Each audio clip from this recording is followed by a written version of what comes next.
I never thought a $200 fine would lead to a federal investigation. But when you own the only private road leading to an entire HOA community in rural Montana, sometimes things escalate in ways nobody expects.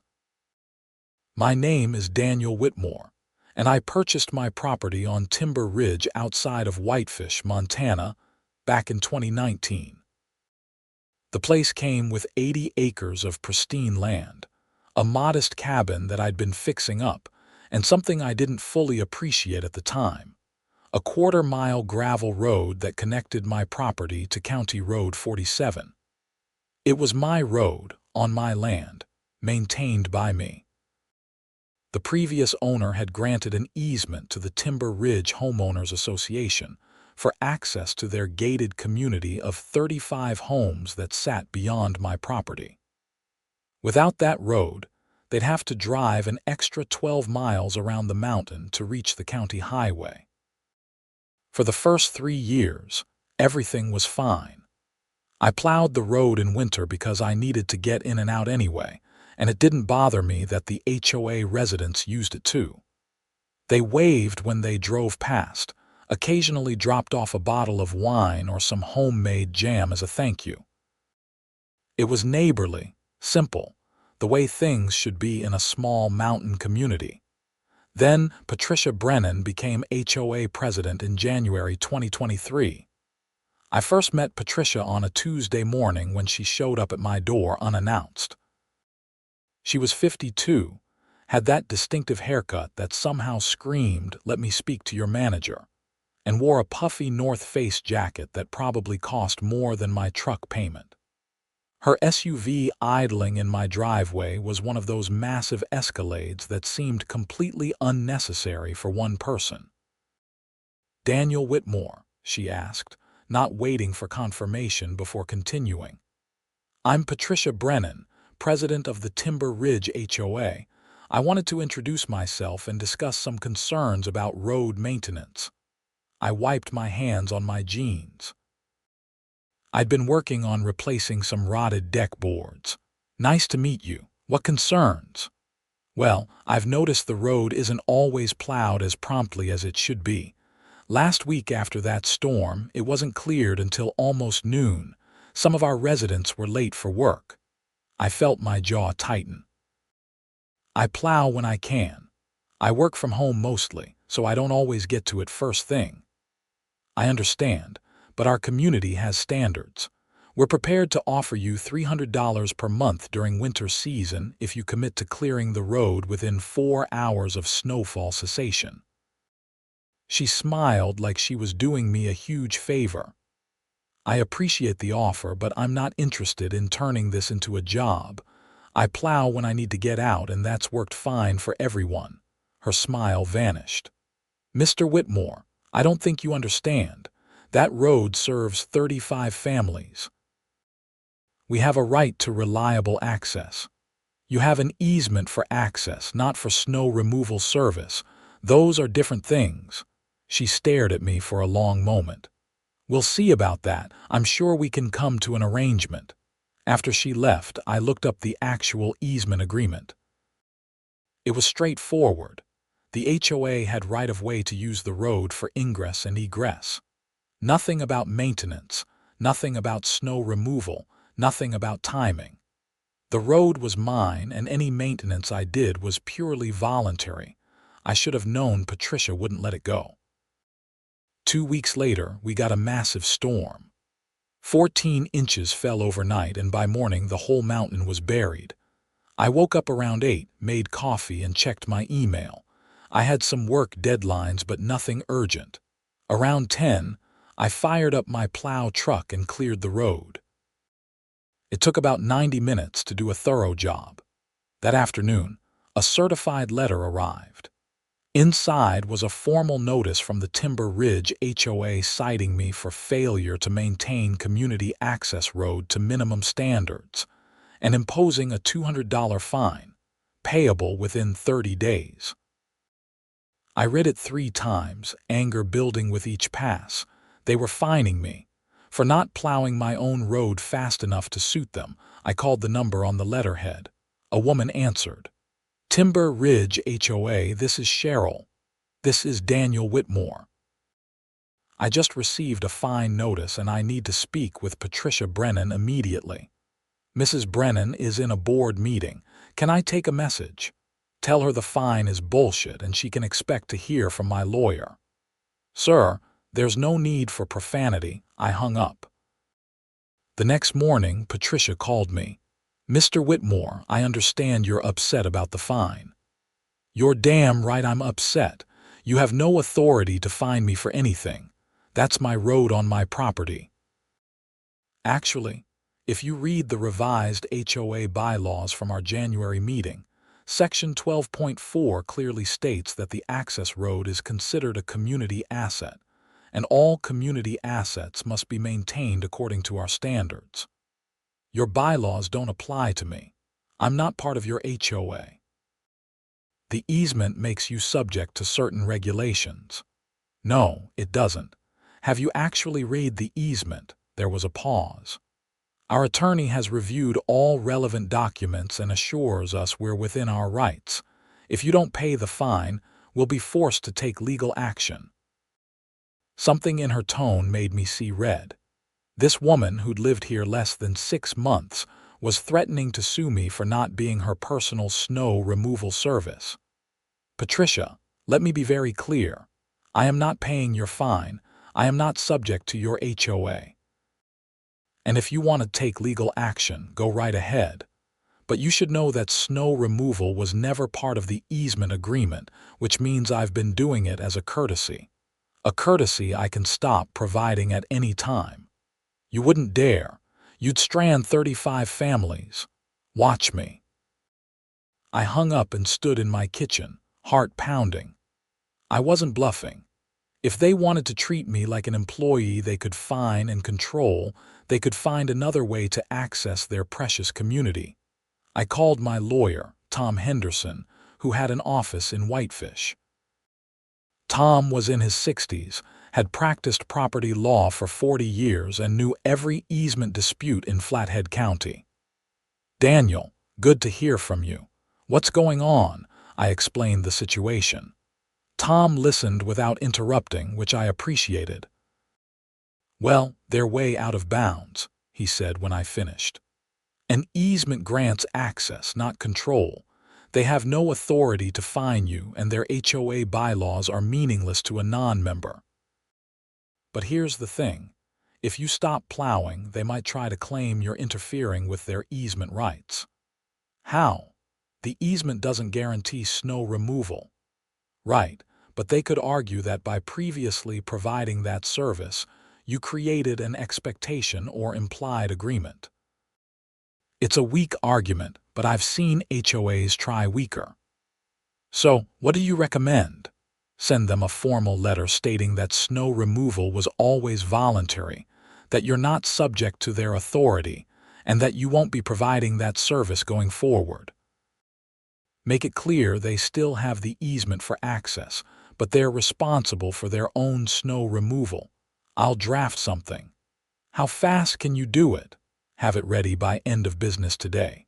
3 days later, Tom's letter was sent via certified mail. In it, he laid out the legal reality. I owned the road, the easement granted access only. HOA bylaws didn't apply to non-members. The fine was invalid and effective immediately. I would no longer be providing snow removal services. The letter noted that the HOA was welcome to arrange their own snow removal on the easement area, provided they didn't damage my property. The response came faster than I expected. Patricia showed up at my door the next morning with 2 other people. A tall man in his 50s wearing expensive ski gear, and a younger woman with a tablet. Mr. Whitmore, this is Gerald Hutchins, our HOA vice president, and Monica Reed, our secretary. We're here to resolve this situation. There's nothing to resolve. I sent you my position.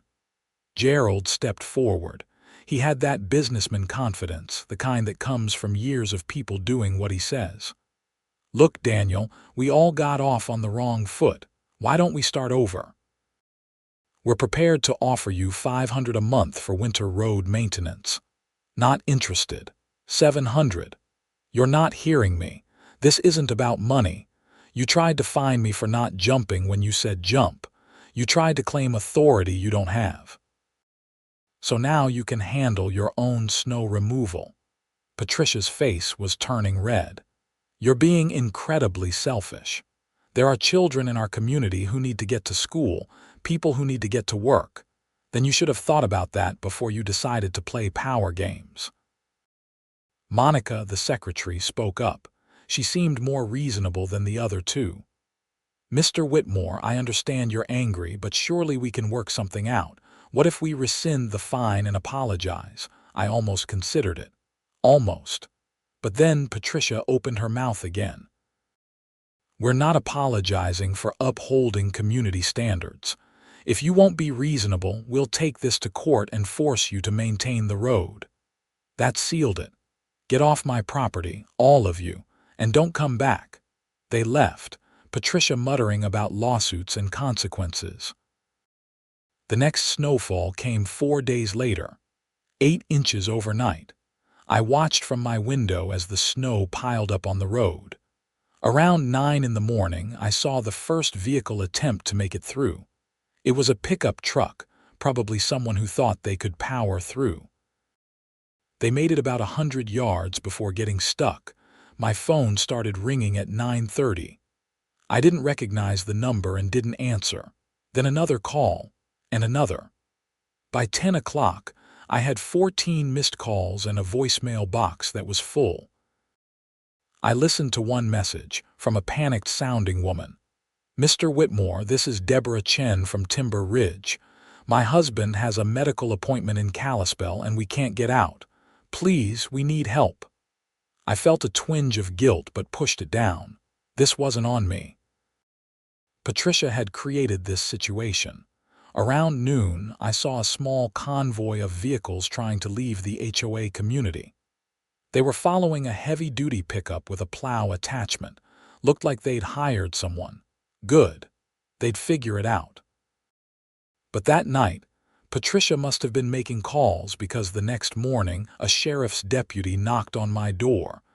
Deputy Mike Garrett was someone I'd met a few times at the general store in town. He looked uncomfortable. Daniel, I'm here about a complaint. Patricia Brennan says you're blocking access to Timber Ridge. I'm not blocking anything. The road's open, it just has snow on it, same as every other private road in the county. She says you usually plow it. I used to, as a courtesy.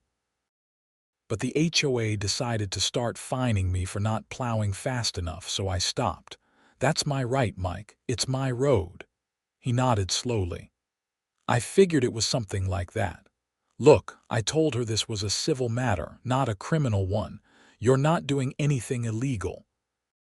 But she's making noise about emergency access and public safety. The easement gives them access. They can plow it themselves, hire someone, use snowmobiles, whatever they want, but they don't get to fine me and threaten me and then demand I work for them for free. I get it. Just wanted to give you a heads up that she's on the warpath. Woman called my captain 3 times yesterday. After Mike left, I did some research. I found out that the HOA had tried to hire 2 different snow removal companies, but both had declined once they learned about the situation. Word gets around in small communities, and no one wanted to get in the middle of a property dispute. Plus, plowing someone else's private road without the owner's permission was legally risky. Over the next week, the situation deteriorated. The HOA residents were stuck using snowmobiles and ATVs to get to their vehicles, which they parked at my property line on County Road 47. It was inconvenient and time-consuming, but doable. Some people left angry notes on my mailbox. Others tried to reason with me in person. A man named Jeff Kowalski, who lived in Timber Ridge with his wife and 2 kids, caught me outside one afternoon. He was exhausted looking, carrying grocery bags from a sled hitched to his snowmobile. Daniel, I know you're mad at Patricia. I get it. She's been a nightmare for a lot of us too. But my kids are missing school because of this. Can't we work something out? I felt bad for Jeff. He seemed like a decent guy caught in a bad situation. Jeff, I'm sorry. I really am, but Patricia tried to fine me $200 and threatened legal action when I told her no. This is on the HOA board, not on me. What if we replace the board? Would you reconsider? Maybe. But that would take months, and honestly, the trust is broken. They need to arrange their own snow removal. We're trying, but no one will take the job. That's not my problem. He nodded sadly and left. That night, I barely slept. I kept thinking about those kids missing school, about people like Jeff who had nothing to do with Patricia's power trip. But I also knew that if I backed down now, the HOA would learn they could bully me whenever they wanted. 2 weeks into the standoff, things took a weird turn. I got a call from a reporter at the Whitefish Pilot, the local newspaper. Mr. Whitmore, this is Amanda Cross. I'm doing a story on the Timber Ridge access dispute. Would you be willing to comment? How'd you hear about this? The HOA sent out a press release. They're claiming you're holding 35 families hostage over a minor fee dispute. I laughed bitterly. Of course they are. Yeah, I'll talk to you, but I want to make sure you get the full story. We talked for 45 minutes. I explained the easement, the attempted fine, Patricia's threats, everything. Amanda sounded sympathetic but professional. I've reached out to the HOA for comment. Patricia Brennan gave me quite an earful about community responsibility and freeloading neighbors. Did she mention that I'm not part of the HOA and never was? She kind of glossed over that part. The story ran 3 days later, front page of the local section. Amanda had done her homework, pulling the actual easement documents and interviewing Tom Henderson about property law. The headline read, "Property Rights Dispute Strands Timber Ridge Residents." The article was fair, laying out both sides but making it clear that legally, I was in the right. It quoted Patricia extensively, which turned out to be a mistake on her part, because she came across as entitled and unreasonable. Mr. Whitmore has a moral obligation to maintain that road, she was quoted as saying. His selfishness is endangering our entire community. We're exploring all legal options to force compliance. The comments section on the newspaper's website exploded. Most people sided with me, pointing out that the HOA had created their own problem. But there were some who thought I was being petty and should just plow the damn road. The publicity changed things. Suddenly, everyone in Whitefish knew about the dispute.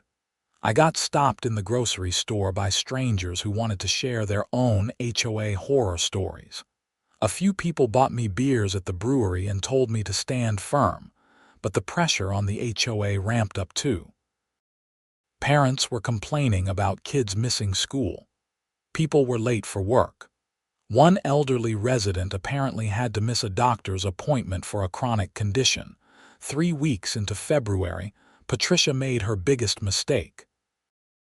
I was in town having lunch at the Craggy Range Bar and Grill when my phone rang. It was Tom Henderson, and he sounded urgent. "Daniel, where are you right now? In town." "Why? Get home. Now. The HOA is trying to plow your road without permission." I threw cash on the table and sprinted to my truck. I made the 20-minute drive in 15, my heart pounding the whole way. When I got to my property, I found a massive commercial plow truck on my road, clearing snow. Behind it was Patricia's Escalade and 2 other vehicles. I pulled across the road entrance, blocking them from leaving, and jumped out. "What the hell do you think you're doing?" The plow driver, a guy in his 30s I didn't recognize, shut off his truck and climbed down. "Look, man, I'm just doing a job. They hired me to clear this road. This is private property. I didn't give permission for this." Patricia got out of her Escalade looking triumphant. We have an easement. That gives us the right to maintain the road. No, it doesn't. An easement for access doesn't grant you maintenance rights without the property owner's permission. You're trespassing. We're exercising our legal rights. I pulled out my phone and called 911. I need a sheriff's deputy. I have trespassers on my property who refuse to leave. Patricia's confidence wavered. You're being ridiculous. You're on my property without permission, operating heavy equipment on my land. That's trespassing and possibly property damage. The plow driver looked nervous. Lady, you said this was legal. It is legal, Patricia insisted. Deputy Garrett showed up 20 minutes later, along with another deputy I didn't know. Mike looked tired. All right, what's going on? I explained. Patricia interrupted multiple times, insisting they had every right to plow the road. Mike listened to both sides, then shook his head. Madam, Mr. Whitmore is correct. The easement grants access, not maintenance rights. You're on his property without permission. You need to leave.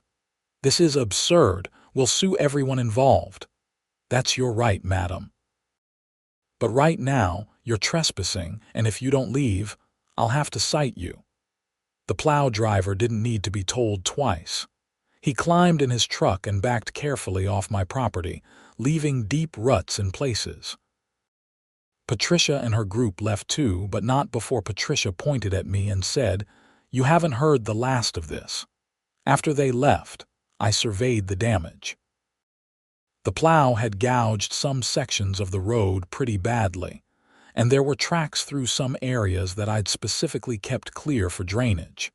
It wasn't terrible, but it was my property, and they damaged it.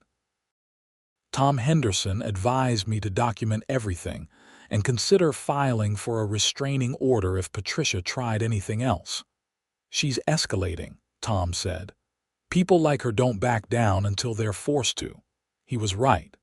That weekend, someone spray-painted "selfish prick" on my mailbox.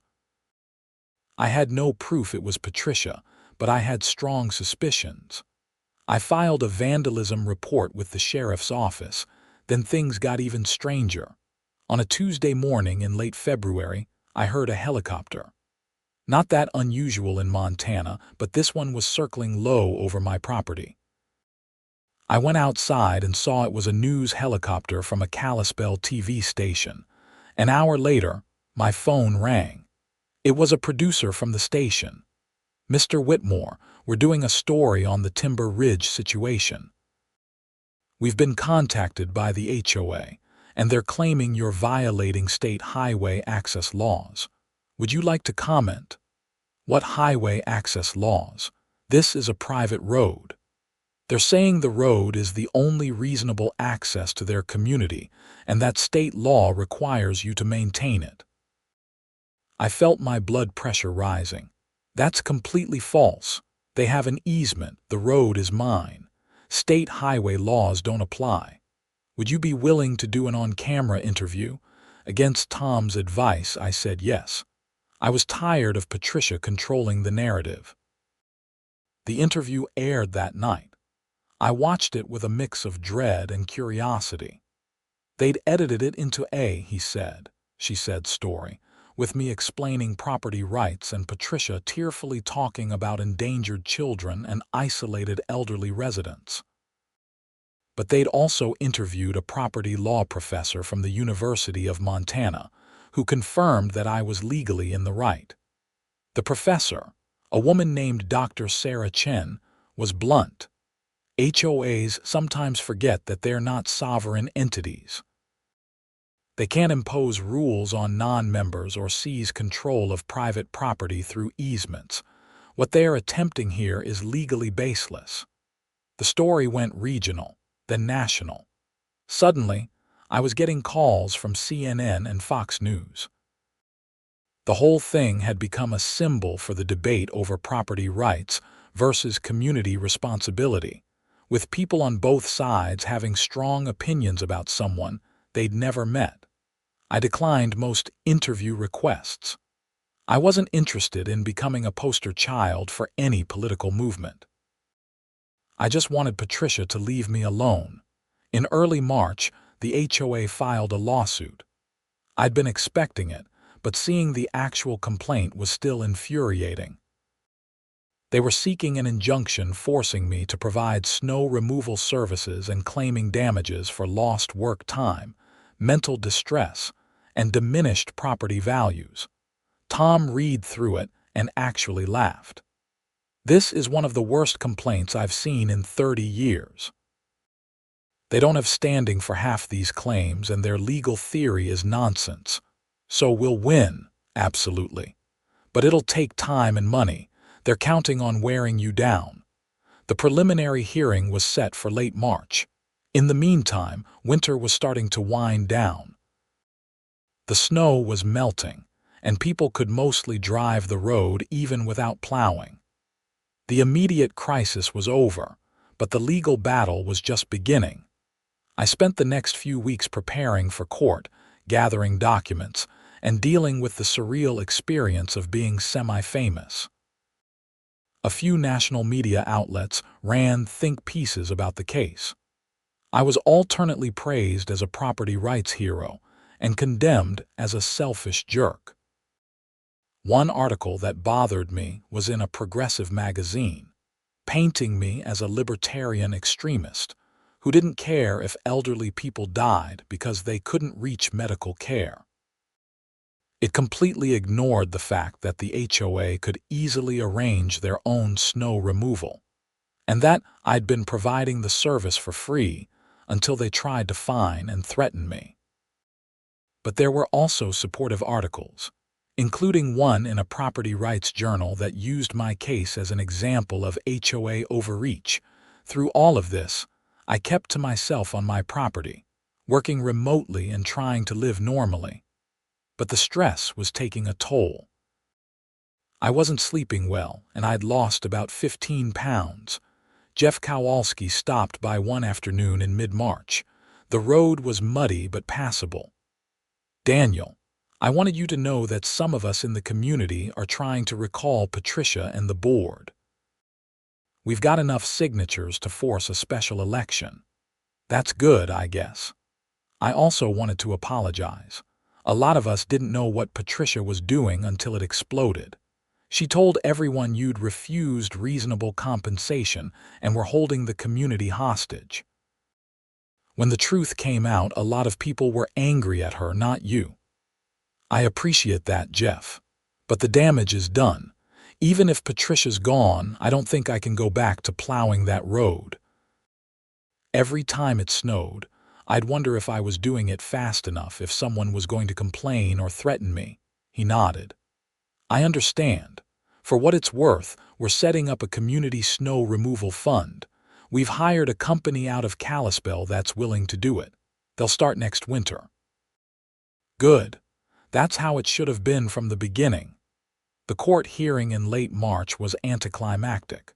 The judge, a woman in her 60s named Judith Kowalski, no relation to Jeff, listened to both sides for about 30 minutes. Patricia's lawyer, a young guy named Brandon Mills who was in over his head, tried to argue that the easement implied maintenance obligations, and that I'd created a binding informal contract by providing snow removal for several years. Tom demolished those arguments in about 5 minutes, citing case law and the actual language of the easement. He also pointed out that the HOA had no legal standing to collect damages from a non-member. Judge Kowalski didn't even need to take it under advisement. I'm denying the injunction. Mr. Whitmore has no legal obligation to provide snow removal services. The easement grants access only. If the HOA wants maintenance, they need to negotiate an agreement or handle it themselves. As for damages, the HOA has no standing to collect from a non-member for actions taken on his own property. Case dismissed. Patricia looked like she'd been slapped. She started to say something, but her lawyer put a hand on her arm and shook his head. Outside the courthouse, a small group of reporters waited. Tom had coached me on what to say. I'm pleased the court recognized basic property rights. I hope the HOA will now focus on finding a reasonable solution for their community instead of trying to control their neighbors." Patricia pushed past without commenting, but I heard her mutter something about appeals. I thought that was the end of it. I was wrong. 2 weeks later, on a warm April morning, I was working on my deck when I noticed smoke. A lot of smoke, coming from the direction of County Road 47. I drove down to investigate and found my access road entrance engulfed in flames. Someone had piled brush and doused it with accelerant, creating a bonfire that blocked the road entrance. I called 911, and the volunteer fire department from Whitefish responded within 20 minutes. They put out the fire, but the message was clear. Someone was trying to intimidate me. Deputy Garrett came out to investigate. Any idea who might have done this? I have suspicions. Patricia Brennan. I'm not accusing anyone without proof, but yeah, that's my suspicion. We'll investigate. In the meantime, you might want to consider security cameras. I installed cameras that week, covering my property entrance and key areas of the road. It was expensive, but I wasn't going to be run off my own land by arson attempts. The next incident came 3 days later. I was in town when Tom called. "Daniel, you need to see this." He texted me a link to the Timber Ridge HOA Facebook page. Patricia had posted a long screed accusing me of terrorism, claiming I was trying to destroy their community and calling for residents to take a stand against tyranny. The post was unhinged, full of wild accusations and barely veiled threats. Several people had commented, some supporting her but others telling her to calm down and accept the court's ruling. "This is harassment," Tom said. "We can get a restraining order based on this and the arson attempt." We filed for a restraining order the next day. The hearing was set for a week out, but in the meantime, Patricia was required to stay at least 500 feet from me and my property. That should have been the end of it. Instead, things got worse. On a Thursday night, I was woken at 2 in the morning by headlights sweeping across my bedroom window. I looked out and saw 3 vehicles parked on my property, people getting out with what looked like tools. I grabbed my phone and my shotgun, a Remington 870 I kept for wildlife protection, and called 911. "This is Daniel Whitmore on Timber Ridge Road. I have multiple trespassers on my property, possibly armed." The dispatcher's voice was calm. "Are they threatening you?" "They're on my property at 2 in the morning. I don't know what they're planning. Deputies are en route. Stay inside and lock your doors." I watched from my window, shotgun ready. The people were doing something to my road, but I couldn't see what. My heart was pounding so hard I thought I might pass out. 15 minutes later, red and blue lights appeared. 2 sheriff's vehicles pulled up and deputies got out with flashlights. I met them outside, keeping my shotgun pointed safely at the ground. "They're down by the road," I said. The deputies found 5 people, including Patricia, spread across the road. They'd been hammering stakes into the ground and stringing rope across the road, apparently trying to physically block access. Deputy Garrett looked furious. "Mrs. Brennan, you're in violation of a restraining order." "We're exercising our right to protest," Patricia said. "This man is destroying our community." "You're trespassing on private property at 2 in the morning. Everyone here is under arrest." That got everyone's attention. The other 4 people started protesting, claiming they didn't know they were trespassing, that Patricia had told them it was legal. It didn't matter. All 5 were arrested and taken to the county jail. The next morning, I gave a formal statement at the sheriff's office. The other 4 people arrested with Patricia were HOA residents: Gerald Hutchins, Monica Reid, and 2 others I didn't know, named Keith Sanders and Olivia Grant. All 5 were charged with trespassing, and Patricia got an additional charge for violating the restraining order. They were released on bail later that day. The story made regional news again. This time, the coverage was less sympathetic to Patricia. Headlines like HOA president arrested in property dispute didn't paint her in a good light. The Timber Ridge community was in chaos. According to Jeff, who kept me updated, about 2/3 of the residents were horrified by Patricia's actions and wanted her removed immediately. The other third still supported her, believing I was somehow the villain. An emergency HOA meeting was called for the following week. I didn't attend, obviously, but Jeff filled me in on what happened. The meeting was apparently a screaming match. Patricia defended her actions, claiming she was protecting the community. Several residents called for her immediate resignation. Gerald Hutchins tried to calm everyone down but just made things worse when he suggested they continue the legal fight against me. Finally, someone made a motion to recall the entire board.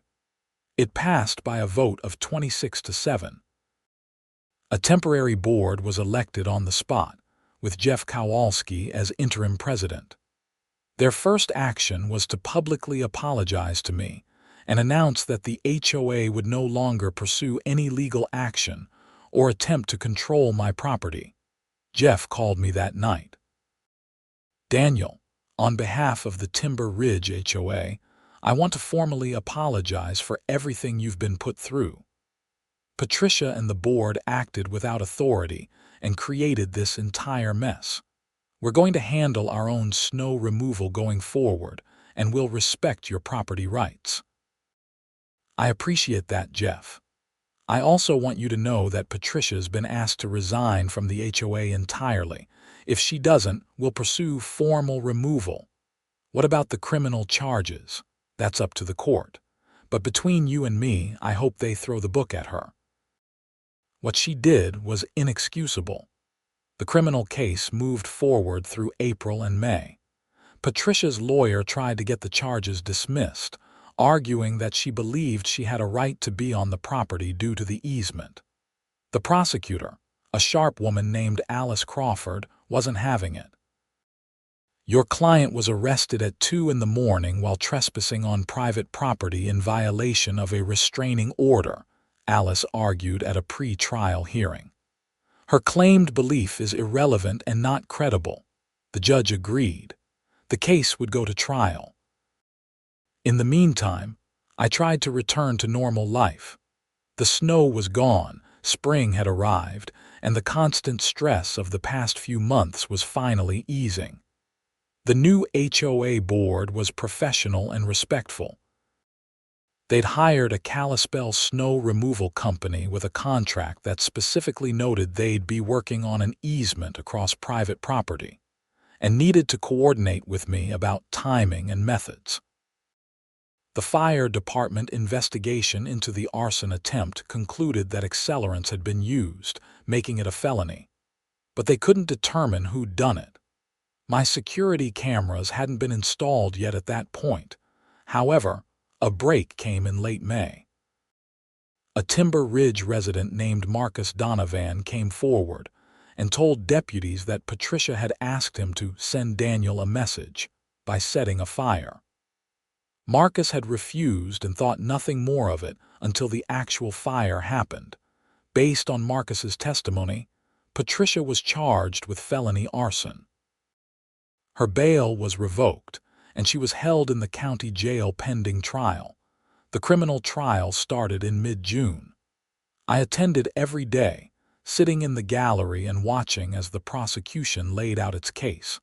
The trespassing and restraining order violation were straightforward. Multiple deputies testified about finding Patricia and the others on my property at 2 in the morning. The restraining order was submitted as evidence. The arson charge was more complex.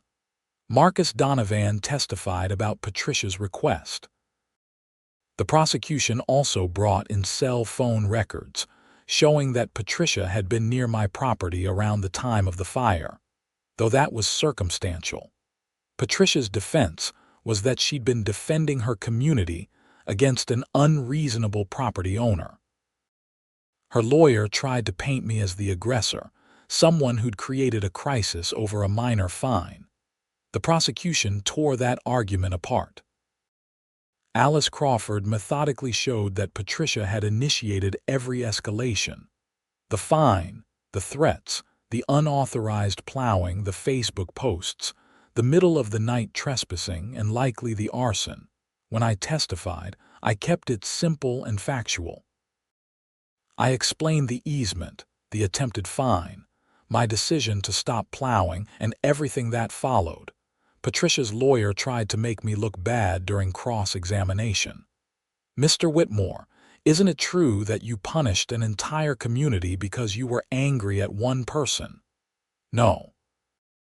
I stopped providing a voluntary service after the HOA tried to fine and threaten me. The HOA always had the option to arrange their own snow removal. They chose to escalate instead. But you knew people would be stranded. They weren't stranded. They had access via the easement. They just had to deal with snow, which they could have hired someone to clear."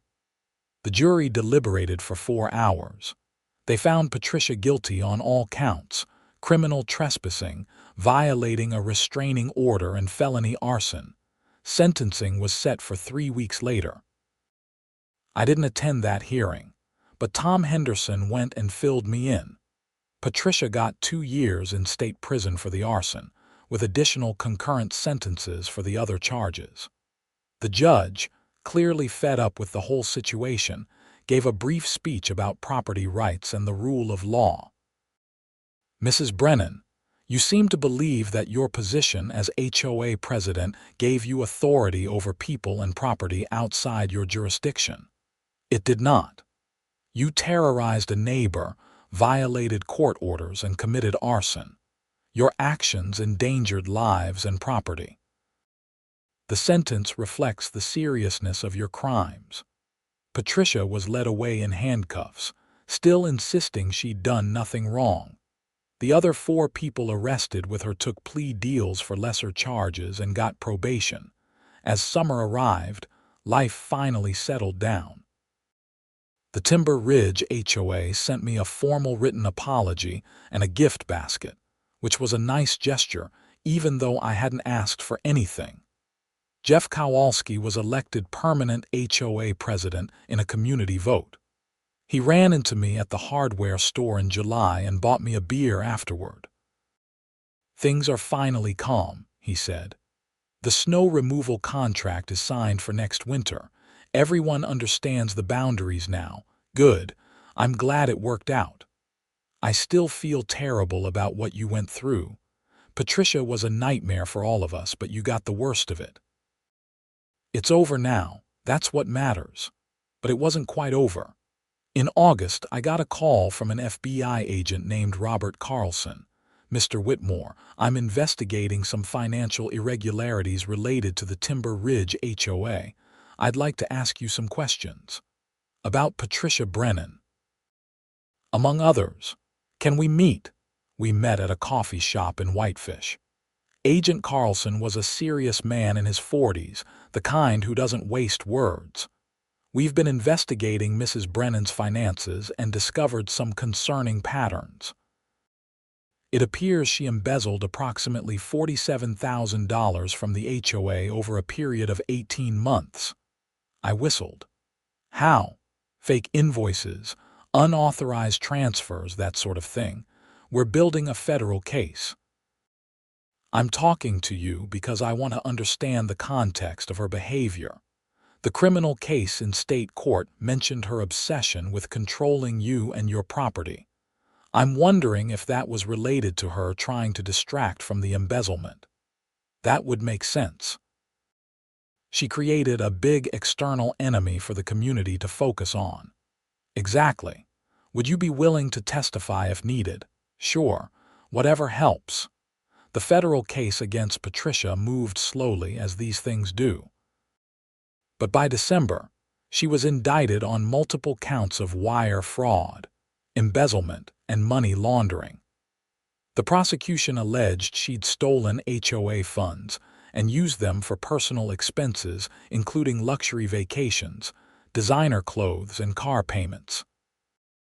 In February of the following year, Patricia took a plea deal. She got an additional 4 years in federal prison to run consecutive to her state sentence. She'd be locked up for at least 6 years total. I found out from Tom Henderson, who called me with the news. Looks like Patricia finally ran out of road. Good. She earned every day of that sentence. How are things otherwise? Quiet the way I like it. And things were quiet. The new HOA board was professional and respectful. The snow removal company they'd hired did a great job all through the winter. I waved at HOA residents when they drove past, and several waved back. One morning in March, almost exactly 2 years after this whole thing started, I was having coffee on my deck and watching the sunrise over the mountains. My phone rang. It was Jeff Kowalski. "Daniel, I wanted to give you an update. The HOA board met last night, and we voted to rename the access road." "Rename it?" "Yeah. We're calling it Whitmore Way in recognition of the fact that it's your road and always has been. We're also putting up a sign at the entrance thanking you for the easement access." I didn't know what to say for a moment. "Jeff, that's not necessary." "Maybe not. But it's the right thing to do. We want everyone who lives here to remember that this road is a privilege, not a right, and it exists because you've been generous enough to grant access." "I appreciate that. Really."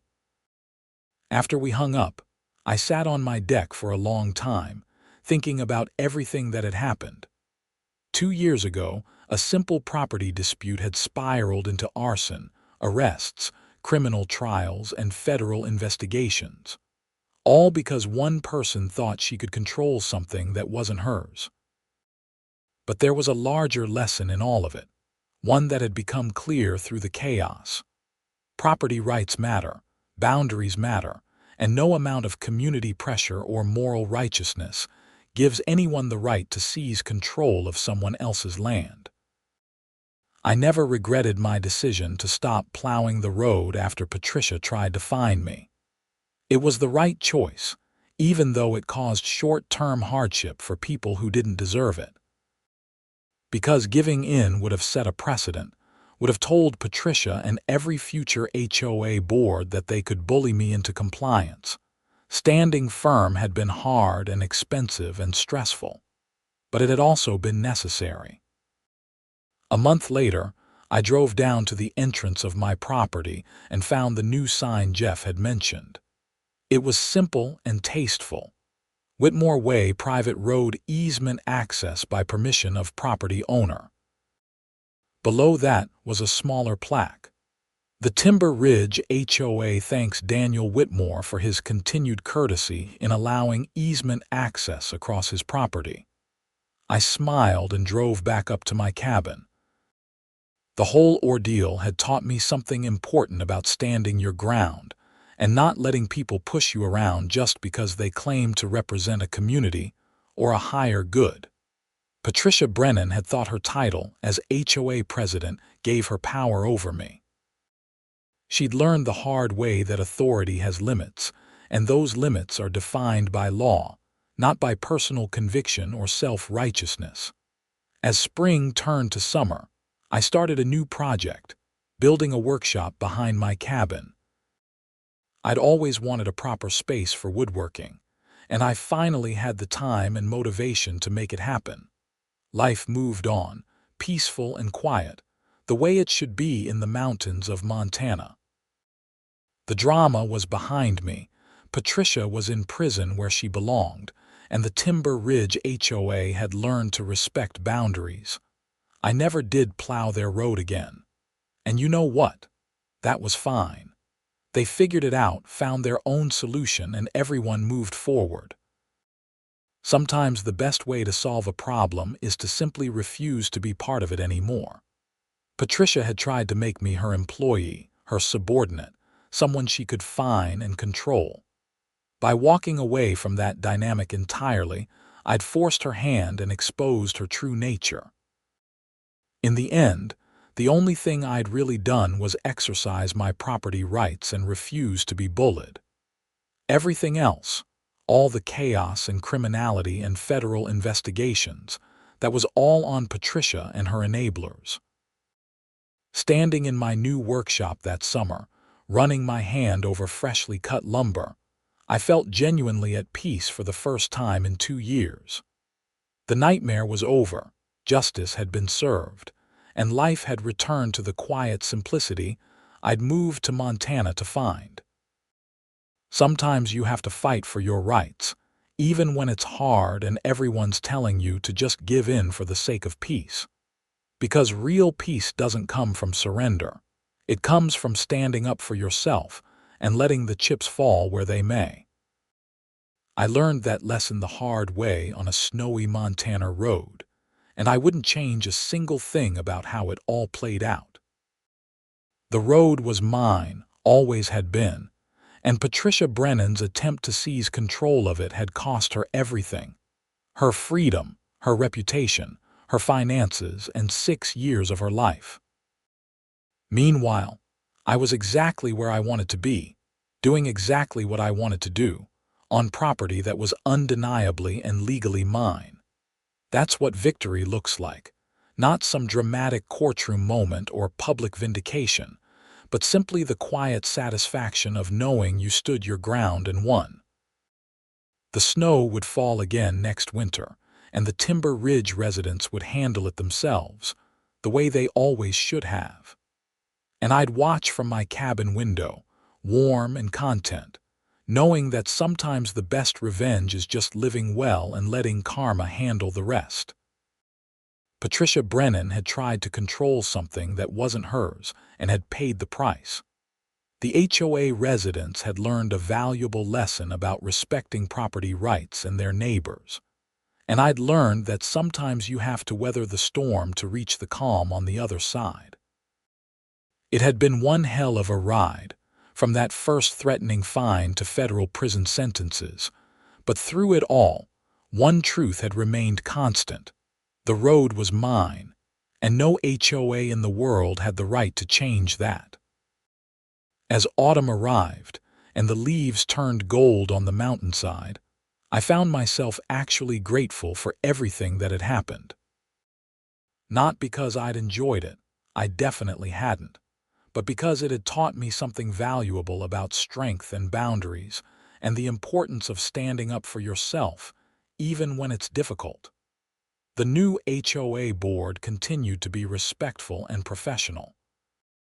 Property values in Timber Ridge actually increased once Patricia was gone and the community stabilized. Several residents sent me Christmas cards that year, thanking me for my patience and apologizing again for what I'd gone through. I accepted their apologies graciously, because most of them truly hadn't known what Patricia was doing until it was too late. They'd been victims of her manipulation too, just in different ways. And when the first snow fell in November, I watched from my window as the contracted plow truck cleared the road efficiently and professionally. The driver waved to me as he passed, a gesture of respect from one working man to another. I waved back and poured another cup of coffee, grateful that the drama was finally, completely, undeniably over.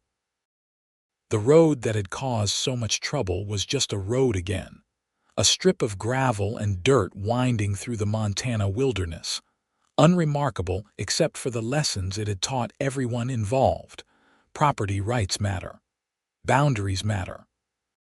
And no amount of community pressure or HOA regulations can override the simple truth that what's yours is yours, and you have every right to defend it. That's the story of how a $200 fine led to federal prison sentences and taught an entire community about the limits of HOA authority. It's not the story I expected to tell when I moved to Montana seeking peace and quiet, but it's the one I got. And honestly, I wouldn't change a thing. because at the end of it all, I was still standing on my own property, master of my own domain, and Patricia Brennan was in federal prison where she belonged. Sometimes justice takes time, and sometimes it requires sacrifice, but eventually, the truth wins out and the bullies face consequences. That's what I held on to during the darkest moments of the dispute, and that's what was proven true in the end. The road was mine. It always had been. And nothing Patricia Brennan did could change that fundamental reality.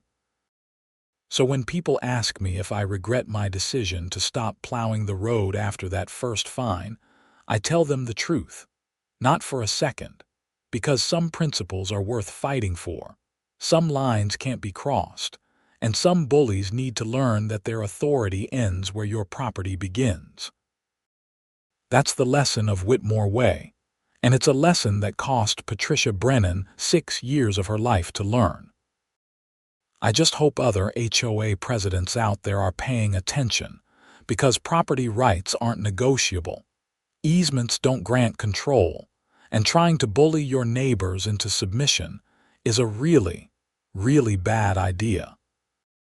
The mountains of Montana taught me that, along with patience and perseverance, and the quiet satisfaction of knowing you did the right thing even when everyone said you should back down.